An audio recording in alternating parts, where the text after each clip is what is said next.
Let's continue today's discussion and continue the topic around decentralized finance and talk about how we can look at pioneering and unlocking Bitcoin liquidity. Ladies and gentlemen, please welcome up the founder and CEO, Mithil of Velar.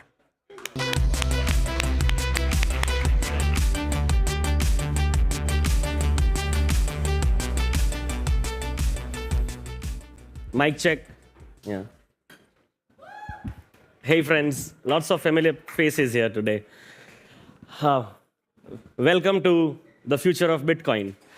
When I was thinking what to present for my 15-minute presentation, I was actually confused because as Bitcoin ecosystem, we have really taken off. The spaceship has taken off, but we haven't reached an escape velocity yet. And we also haven't escaped the atmosphere yet. So we are kind of in a very interesting position right now, where we are seeing a lot of interest from a lot of builders who want to build in Bitcoin. There are lots of investors who have invested in Bitcoin projects, which are or might not be going anywhere. But there are still a lot of investors who want to invest in Bitcoin. So we are kind of in middle. And I thought, let me play my role as one of the early founders in Bitcoin space and give all investors, builders, and users a framework of what's happening in Bitcoin ecosystem, what has happened until now, and where Bitcoin ecosystem is going using the Velar journey. And I also give you enough time to see the good animation that our team has made here until now. So we are going to talk about 3 chapters, starting from why we built Velar, which would give you the philosophy of why we started Velar, why we started building on Bitcoin. Chapter 2 is what we are doing and what we have done until now. And chapter 3 is going to be where we are heading as Bitcoin ecosystem. So before Velar, I was running a hedge fund. And the USP of the hedge fund was that we used to give Bitcoin-denominated returns. So in the liquid hedge fund that we were running, we used to do perpetual contracts trading, but they were inverse perpetual contracts. And basically, Bitcoin holders would put Bitcoin with us, and they would want to earn more yield on their Bitcoin by using coin margin perps trading that we used to do, or inverse perps, as we call it. So what I realized very early in crypto was that there is always more demand for yield on Bitcoin. But it was all happening on centralized exchanges. Something fundamentally changed in 2022 when we saw a lot of centralized custodians fail, and people lost trust on centralized custodians. And there was only one other option in DeFi, where you would have to bridge your Bitcoin to something else, some other ecosystem like Ethereum or Solana, but that was also not very trusted. So the fundamental solution to this, and a lifetime solution for this, was to build applications using infrastructure on Bitcoin natively, where people can put Bitcoin in native secure Bitcoin environment and earn yield on top of it. But when we looked at Bitcoin L1, of course, the problem statements on Bitcoin L1 are it doesn't have any programmability. There is limited block space on Bitcoin L1. And we talked about the third problem, which was it wasn't a case where you would want to take Bitcoin away from the native secured Bitcoin environment. So the only solution at that time was to look for L2s, look for sidechains, and build on top of them. When we started Velar in early 2023, there were 2 Bitcoin L2s. There are over 120 Bitcoin L2s that I talk to right now, so we have come a very long way. But when we started Velar, from those 2 Bitcoin L2s, there was Stacks and Rootstock. We decided to build on Stacks, which was the bigger one at that time. Stacks had around 5,000 monthly active users, few $1 million in TVL, and 4 to 5 applications live. So when we thought what we should build and what should be our timeline, at that time, I was actually reading around the best business book I've ever read in my life that's called Bhagavad Gita, and around it, and I read this quote somewhere. In the Vedas, they say Artha is about generating food by creating goods and services. By the way, these are the 4 versions of Velar that we have planned. And in the chronological order of Velar Dharma, Velar Artha, Kama, and Moksha. So while Kama is satisfying this hunger, in Dharma we consider the hunger of others, and in Moksha we outgrow hunger. We decided to do Velar Dharma first, in which, as it's read here, we consider the hunger of others. We had to build simple DeFi protocols and simple DeFi products, without which there wouldn't even be possible to test if Bitcoin ecosystem would scale or work. So we literally just set out and built a simple AMM through the roadmap that we created In 2023, we wanted to build the foundation. In 2024, we wanted to see where the ecosystem is and try to build scaling applications. And 2025 is, of course, we'll see where it goes. But the first version that we had, Velar Dharma, we started building simple products where we would, at least us users, investors, was able to test if Bitcoin ecosystem is really viable, if it's really viable to build applications and for users to use applications on top of it. So we built a simple AMM, and then we started building few more products. So talking about the AMM, early last year, we built world's first Uniswap V2 inspired AMM on Bitcoin. And we were still self-funded at that time. We didn't know where we would be in a year or in 6 months from now. But we did an incentivized testnet, and we got over 100,000 users on our testnet within a few weeks, which was the click for us, especially because we knew that there is a demand from institutions that they want to earn yield on Bitcoin. But for the first time, we saw that even retail wanted to earn yield on their Bitcoin holdings, or retail wanted to use Bitcoin-specific applications. So the AMM is very simple. It's same as Uniswap with good user experience. Orange is the color we chose, of course, because of Bitcoin. When we launched the AMM, we also saw that many other people wanted to launch their projects on Bitcoin ecosystem as well, but they didn't know how to create a community. Some of them were first-time founders. So we also built a launchpad in the Velar Dharma version where people can come and launch their projects on the Bitcoin ecosystem. And then we realized one more thing. People wanted to launch projects on Bitcoin ecosystem, but they didn't know how to code. Or some of them didn't know how to write smart contracts. There are, of course, security issues with smart contracts, which would have issues in the future. So we built memestacker.com, which is a platform through which you can launch a meme token without having to learn to code. And then we realized that people who are launching their tokens, even through our launchpad, without learning to code, they also needed liquidity. Some of their liquidity was fragmented across different ecosystems. They wanted to bridge them from different ecosystems. So we built a bridge where people can bridge liquidity from Ethereum to Bitcoin-specific L2s. So our Velar Dharma was basically about building simple products and testing out if Bitcoin ecosystem would work or not. That took us more than a year. It was entire 2023 in middle of the bear market, self-funded, completely ran it. But we reached a stage where we saw a lot of Bitcoin L2s coming up. We saw a lot of people started to build on Bitcoin. So we decided it's time to move on to our version 2, which is Velar Artha. And according to the code that we saw, Velar Artha is really building goods and services, which means it's kickstarting the economy. So this Velar Dharma version products are good enough to test, but they wouldn't kickstart the Bitcoin ecosystem and make it reach a stage where it would be really intriguing and interesting for millions of users or institutions to come in. So we decided to build Velar Artha as the world's first perp DEX on Bitcoin. And the philosophy of us building a perp DEX on Bitcoin was very specific and personal to me. As I said, I was running a hedge fund, and we used to trade perps before. And what I realized from that is that as of today, more than 80% of entire world's crypto transactions happens on perps, which means that the price discovery of Bitcoin happens on perps as well. But those perps are on centralized exchanges, and the ethos with which Bitcoin was created in the first place was to be decentralized, was to have everything on the Bitcoin ecosystem itself. So the philosophy of this was that not just the price discovery of Bitcoin should happen on native Bitcoin ecosystem itself, but apart from it, also it's very important.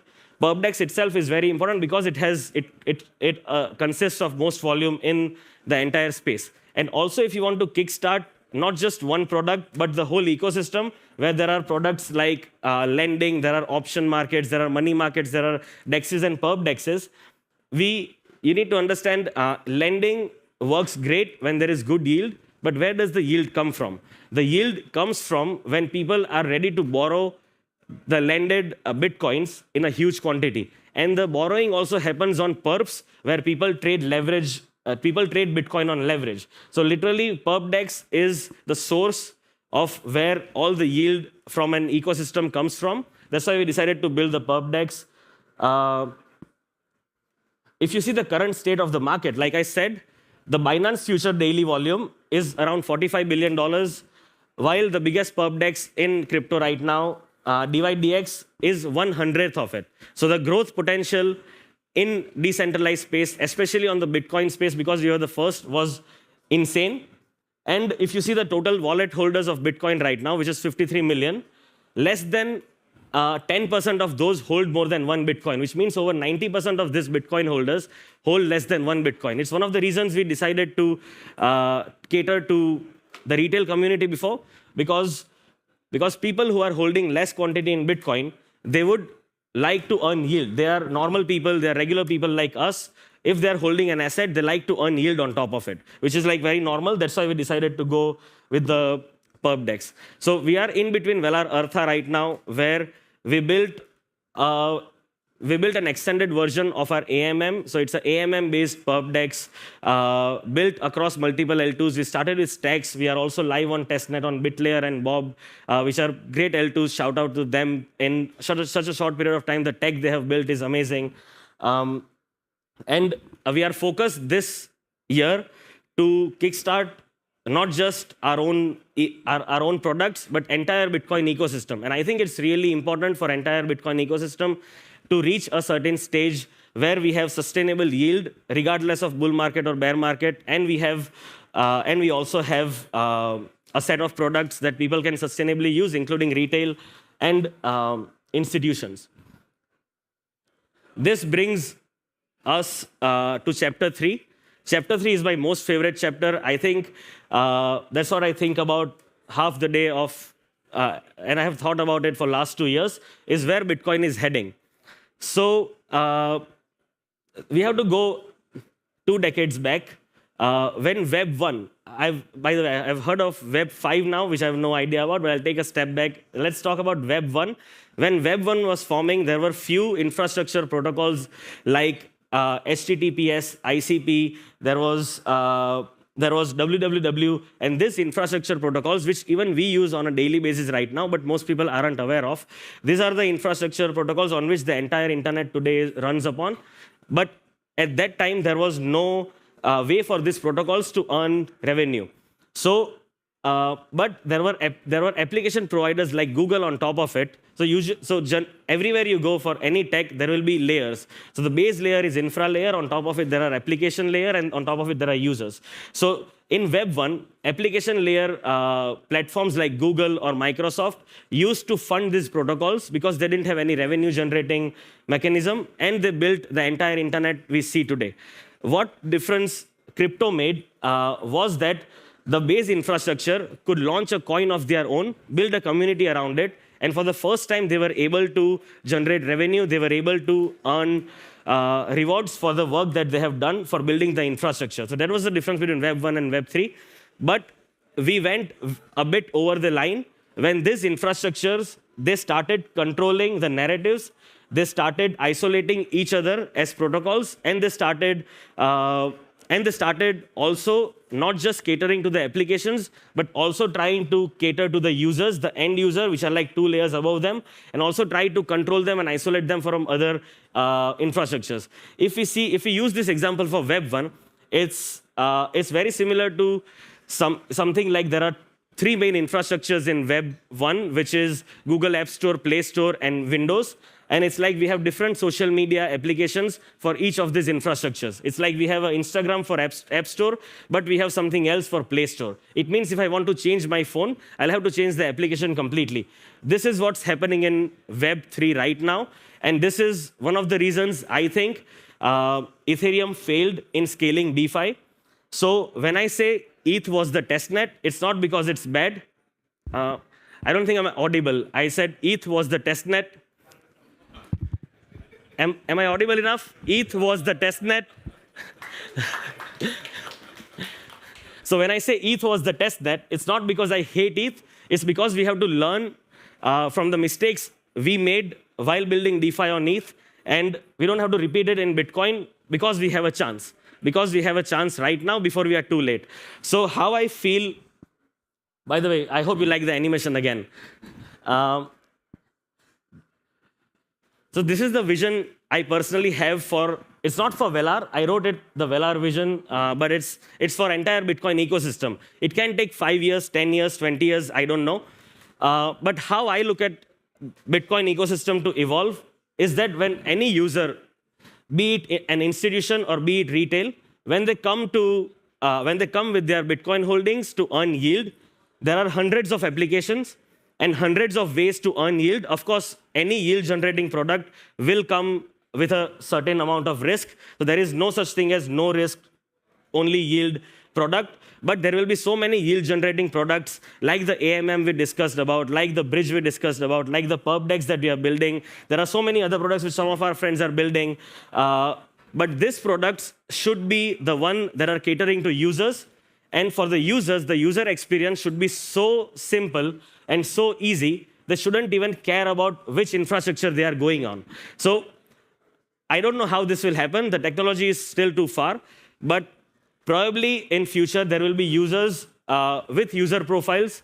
There will be institutions transferring 5,000 Bitcoin in one go. There will be retail trying to leverage with 0.0005 Bitcoin. And these all users will have different risk profiles. They will have different needs. And probably applications like Velar in real time will choose which L2 or which infrastructure works best for them, including because there will be different L2s with different use cases. There will be different L2s on Bitcoin who are focusing on different things. Some will be focusing on security more. Some will be focusing on latency more. Some will be focused on faster transactions. It can be anything. But it is the application's job, not the infrastructure's job, to cater to these users and to give the best user experience. And the best user experience doesn't come from isolation of infrastructures. It doesn't come by fragmenting liquidity just because an infrastructure doesn't want to interact with other infrastructure. So we need to focus on the third layer, which is the application layer. That's why we started Velar. And I think we should all work together, even as L2s. That's one of the reasons we work with a lot of L2s. And we try to convince them not to isolate themselves from other ecosystems just for a short-term win, but to think for the overall win of Bitcoin ecosystem. If we want to scale to trillions of dollars, if we want to scale to millions of users, we have to not fragment the liquidity. We have to not isolate the infrastructure like how Ethereum and other ecosystems were doing. I hope we see this future that we want to see. But this is what I think. Thanks a lot. I'm way over time, but thanks a lot for coming. It's a great few years ahead for Bitcoin, regardless of whatever happens. And you'll see us much more in coming weeks and months. Thanks a lot. Mithil Thakore.